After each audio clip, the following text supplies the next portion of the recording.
ஓட்டுக்கு காசு கொடுக்க கூடாதுன்னு. ஆனா இவங்க குடுக்கறாங்க, மக்களும் அதை வாங்குறாங்க. இங்க காசா ஓட்டான்னு பாக்குறவங்களுக்கு மத்தியில காசுதான் முக்கியம்னு யோசிக்கிறவங்க தான் அதிகம். அதைய அரசியல்வாதிங்க அவங்களுக்கு அட்வான்டேஜா யூஸ் பண்ணிக்கிறாங்க. எவ்வளவு பேத்துக்கு தெரியும் நாம கட்டுற வரி பணம் தான் நமக்கே திரும்ப காசா வருதுன்னு? அப்ப இதை நிறுத்த முடியாதா? குடுக்கறவங்க நிறுத்தினாதான் வாங்குறவங்களும் நிறுத்த முடியும். அப்ப என்ன மாதிரி நிறுத்த நினைக்கிறவங்களா அரசியல் கன்ஃபிட்டா?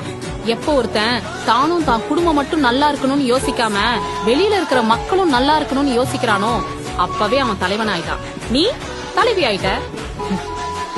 உனக்கு அரசியல் வராதுன்னு யாருடி சொன்னா? இங்க எல்லாமே அரசியல் தான். போ முறையா கத்துக்கோ.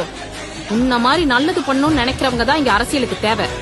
நான் கூட மரியாதை ஃபேம்லாம் வரணும்னு ஜாலியா அரசியல் பண்ணலான்னு வந்தேன். ஆனா எனக்கு இப்பதான் தெரியுது, அரசியல்னா சாதாரண விஷயம் இல்லை. அது நம்ம நாட்டையும் நாட்டு மக்களையும் பாத்துக்கிற பெரிய பொறுப்பு. இதுக்கு இந்த மெச்சூரிட்டி பத்தாது, அதுக்கு நிறைய அறிவு வேணும்.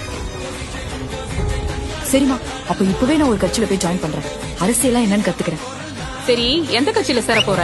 கான்பிடென்டா இருமா, நல்ல கட்சியில தான் சேருவேன்.